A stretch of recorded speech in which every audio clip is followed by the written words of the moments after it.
Bueno, ahora vamos a continuar con el módulo 2, las necesidades educativas especiales, pero es exactamente con la unidad 2. Ahora nos toca hablar y conocer más sobre la discapacidad motora o motriz. Y vamos a ver que esta es una deficiencia que es provocada por alguna disfunción que se genera en el aparato locomotor.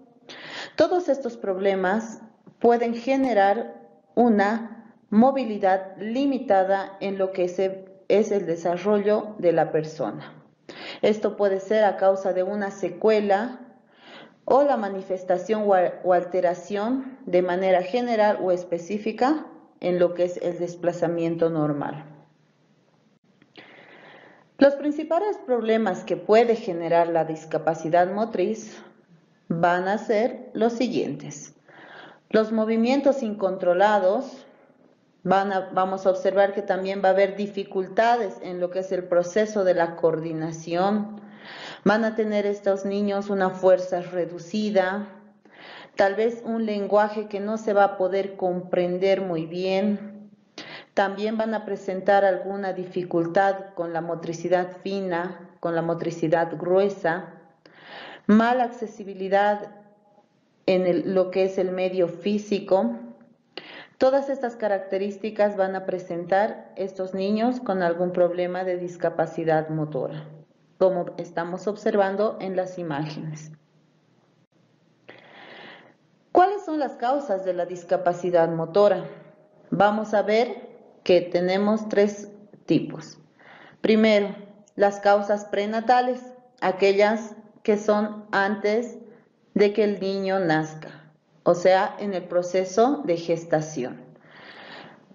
Las causas que generalmente van a afectar a una discapacidad motora son las causas infecciosas o metabólicas que puede presentarse en el proceso de embarazo en la madre. También podemos ver que puede existir un proceso de deficiencia en el desarrollo de las células cerebrales. Otro aspecto va a ser el trastorno patológico entre la madre, que la madre pueda presentar, por ejemplo, convulsiones, enfermedades tal vez en los riñones, alguna incompatibilidad sanguínea que puede existir, tal vez desnutrición, la rubiola o el hecho de que la madre esté consumiendo alcohol, droga o fumando. Van a ser una de las causas prenatales que va a afectar en el desarrollo del niño y va a afectar en el aspecto motor. Otras de las causas para presentarse una discapacidad motora son las causas perinatales, que generalmente esto es muy frecuente, ¿no? En el momento cuando el niño está naciendo. Que se ve en algunos casos la falta de oxígeno cuando el proceso del parto es muy prolongado. También cuando existe dificultad en el parto. También vemos cuando hay daños en el cerebro en el momento del parto por alguna complicación que se podría haber presentado. También un parto prematuro puede afectar en lo que es la discapacidad motora. Otro tipo de las causas va a ser las postnatales, después del parto. Entonces, estas también pueden afectar en una discapacidad motora. Por ejemplo, pueden ser las infecciones en el proceso de la infancia. Cuando las mamás no pueden controlar tal vez temperaturas muy elevadas y puede suscitarse una meningitis. También tenemos, por ejemplo, la falta de oxigenación. Cuando los niños tal vez están empezando a alimentarse, no controlamos bien a esos pequeños, puede haber un ahogamiento. También un traumatismo cráneoencefálico, cuando existe accidentes. También puede ser golpes, que actualmente se ve en bastante cantidad, o sea, los niños maltratados. O el envenenamiento con plomo. También puede ser una causa de discapacidad motora. Vamos a ver la clasificación de la discapacidad motora. Vamos a hablar de aquellos aspectos temporales y los permanentes. Dos tipos tenemos. En los temporales vamos a ver aquellas que son las adquiridas, a consecuencia de algún accidente que va a provocar una limitación en cuestión al movimiento. Pero temporal, ¿por qué? Porque con un proceso de terapias, de acuerdo obviamente al diagnóstico, el niño va a poder ir desarrollando paulatinamente su actividad motora. Por eso se llaman temporales. Y la discapacidad motora permanente va a ser aquella que, de acuerdo a diagnóstico, el niño con terapia va a evolucionar, pero nunca va a llegar a un proceso de desarrollo de acuerdo a edad cronológica. Vamos a ver también las diferentes formas de discapacidad. Bueno, hay algunas que son de origen cerebral y generalmente vamos a tener el diagnóstico de parálisis cerebral, traumatismo cráneoencefálico o bien tumores. De origen espinal vamos a tener lo que es la poliomielitis, las lesiones medulares degenerativas, la espina bífida, los traumatismos medulares. De origen muscular vamos a ver las miopatías. De origen osteoarticulatorios vamos a tener malformaciones congénitas, que estas van a ser amputaciones, luxaciones. También vamos a tener reumatismos infantiles en este grupo o las lesiones osteoarticulares. Cuando hablamos de detección de discapacidad motora, es un poco complicado cuando son casos leves. Antes de los 4 meses o hasta los 6 meses no se detectan estos casos. Los signos que nosotros vamos a ir observando en el desarrollo del niño son los que nos van a dar muestras de que hay tal vez un grado de discapacidad o un retraso psicomotor. Por eso es importante conocer lo que es el desarrollo a nivel general de acuerdo a las etapas de cada niño. En los casos más leves vamos a ver el diagnóstico generalmente a los 18 meses, cuando el niño ya está empezando a caminar. A medida que el niño se torna más activo es donde nos vamos a dar más cuenta de qué actividades no está realizando en la parte motora, qué movimientos son anormales y que cambian de acuerdo a su actividad funcional. Todos estos procesos son importantes para ir evaluando y ver si el niño está desarrollando adecuadamente. Ahora, cuando hablamos de discapacidad motora, tenemos que darnos cuenta de que es muy importante el proceso de integración e inclusión de estos niños en una unidad educativa. Y vamos a darnos cuenta que las necesidades educativas que presenta este alumno son importantes para hacer el abordaje clínico. Pero necesitamos que todo el entorno familiar, escolar, social, proporcionen oportunidades para poder desarrollar todo lo que son las necesidades específicas de estos niños. Además, que el problema va a consistir en cómo crear un ambiente adecuado, favorable y con técnicas para mejorar y posibilitar el desarrollo de estos niños. Además, que las necesidades educativas especiales que presenta un alumno con discapacidad motora debe tener en cuenta que el aprendizaje dentro del aula se va a manifestar de la siguiente manera. Tenemos que llegar a cumplir estos objetivos en estos niños. Primero, la movilidad, que son los ambientes que tienen que estar adecuados de acuerdo al grado de discapacidad. La comunicación tiene que ser un aspecto fundamental tanto entre profesores, familiares, en torno y con el mismo objetivo hacia el desarrollo de este niño. Y la motivación, el hecho de brindar confianza y positivismo en todo este proceso de integración, de inclusión, vamos a ver que es un factor fundamental para que vaya evolucionando de manera positiva, para cubrir sus necesidades educativas. ¿Cuáles las características del aprendizaje de estos niños con discapacidad motora?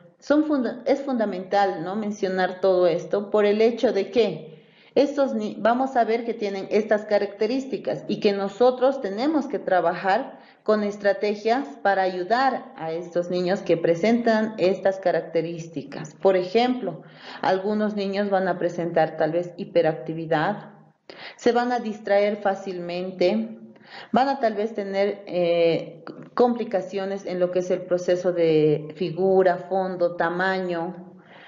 Algunos van a tener alteraciones en lo que es la imagen corporal o el concepto de sí mismo. Van a tener tal vez inestabilidad en el rendimiento, discordancia, también deficiencias en las áreas funcionales. ¿Por qué? Porque el desarrollo motor es la base para desarrollar todas las demás áreas. En el desarrollo motor vamos a ver que vamos a ir canalizando todo lo que es a nivel general el esquema corporal, de lo que trabajamos en tamaños, todo eso es la base. Entonces, cuando hablamos de atención, cuando hablamos de perturbaciones de figura y fondo, vamos a ver que el niño va a tener dificultad en este proceso. ¿Por qué? Porque va a tener inestabilidad motora o algún problema de tipo motor.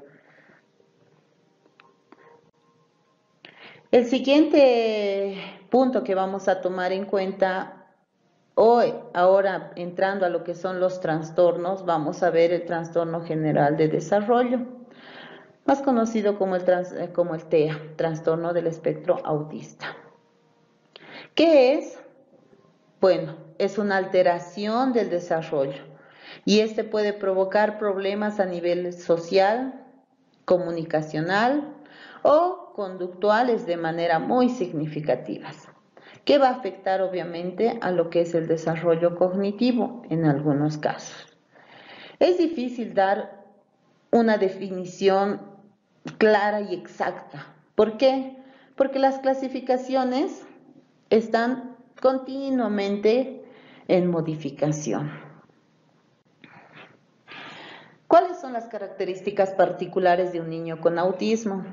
Bueno, actualmente se manejan los criterios del DSM-5 y vemos, ¿no?, que una persona con autismo tiene problemas generalmente en la comunicación, en las interacciones sociales, como por ejemplo, no responde adecuadamente a las señales sociales y emocionales que muestra su entorno. También va a presentar déficits en la parte de comunicación, generalmente son no verbales. Tienen dificultad para ser amigos, para mantenerlos y entender las relaciones. Tiene al menos 2 tipos de patrones de conducta repetitivas. Estos podrían incluir tal vez movimientos repetitivos, el aleteo, por ejemplo, ¿no?, de las manos, rutinas que no se pueden romper en ellos, intereses muy restringidos o respuestas inusuales a determinados aspectos sensoriales que nosotros vamos brindando. Entonces son características que vamos a notar en estos niños. Vamos a ver que también hay tipos de terapia para estos niños. Cuando tenemos los casos de niños diagnosticados con el TEA, tenemos que darnos cuenta de que hay que hacer un proceso de observación, pero al mismo tiempo hay que ir interviniendo de manera temprana. Si tenemos casos incluidos en una unidad educativa, vamos a ir viendo estos aspectos. Cuando tenemos estos tipos de terapia, nos basamos en que la intervención temprana es fundamental para estos pequeños y es más beneficiosa cuando es a temprana edad.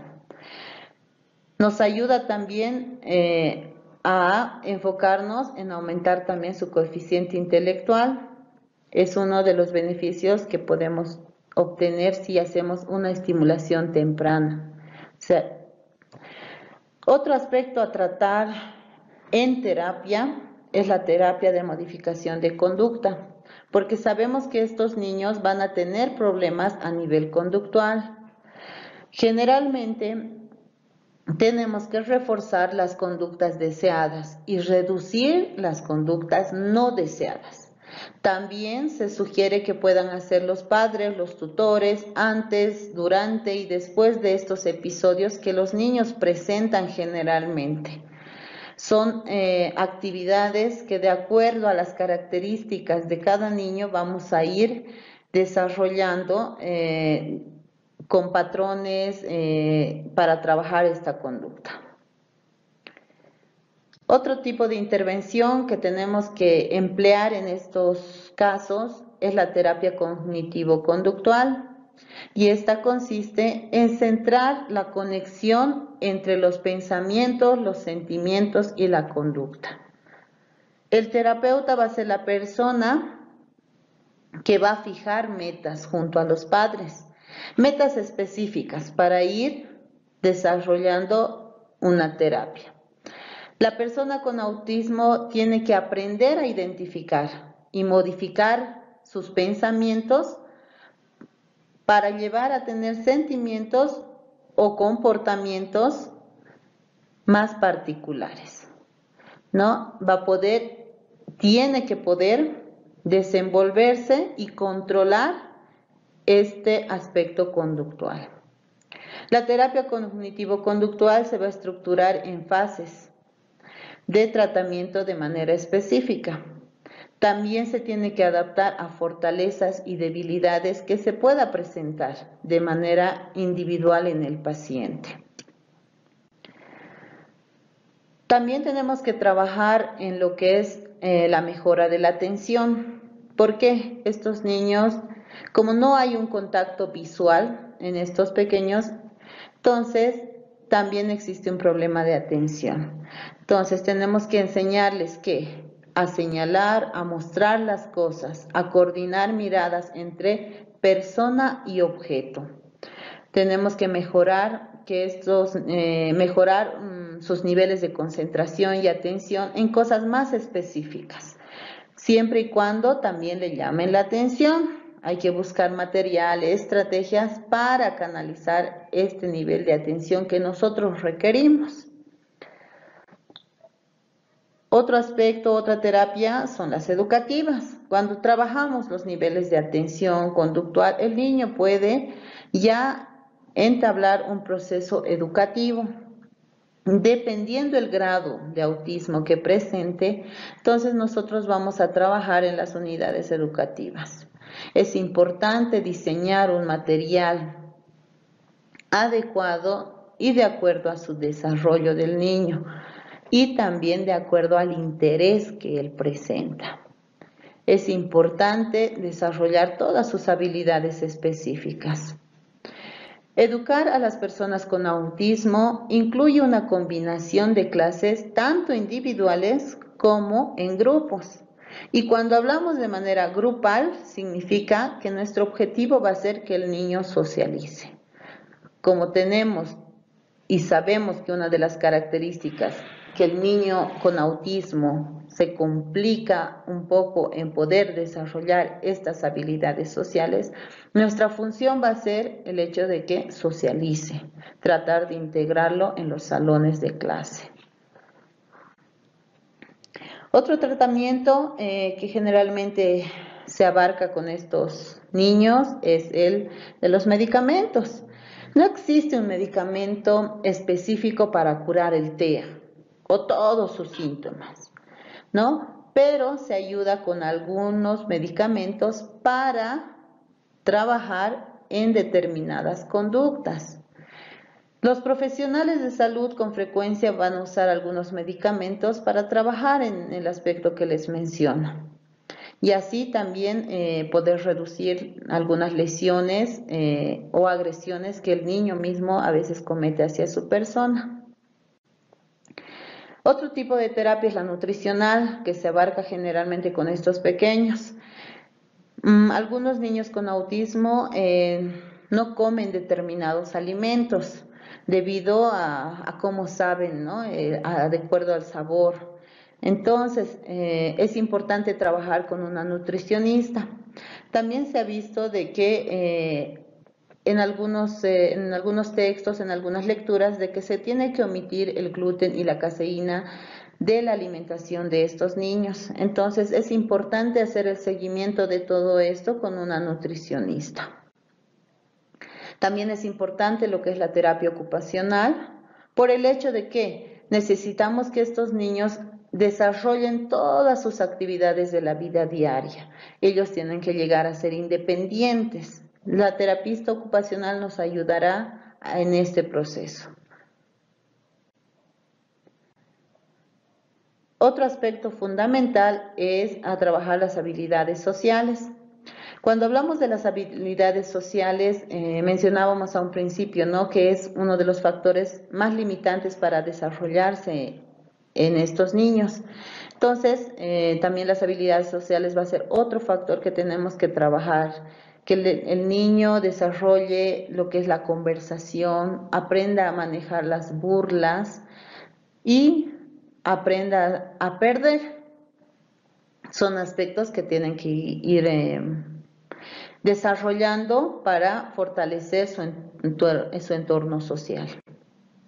Otro aspecto que vamos a desarrollar es lo que es la terapia del habla y el lenguaje. Fundamental para que nosotros vayamos fortaleciendo su nivel también de comprensión. Ahora vamos a ver el desarrollar las habilidades verbales. Este tipo de terapia nos va a ayudar a que las personas vayan mejorando las habilidades habladas, puedan nombrar correctamente las cosas, nombres de las personas. También puede explicar sus sentimientos, sus emociones, usar tal vez mejor las palabras y las frases, mejorar el ritmo del habla, la velocidad. Son factores que nos van a ir ayudando para que este niño se relacione también con los demás. Ahora, tenemos los niños con autismo que tienen una comunicación no verbal. La terapia del habla y del lenguaje también va a enseñar habilidades comunicativas a estos niños. Por ejemplo, pueden usar lo que es el lenguaje de señas o tal vez el método PECS, que es el usar imágenes para comunicarse. Son estrategias que van buscando para poderse comunicar. Bueno, a nivel general es importante que los niños con autismo vayan desarrollando todas estas habilidades para tener una mejor calidad de vida y al mismo tiempo un proceso de inclusión responsable de manera general. Gracias.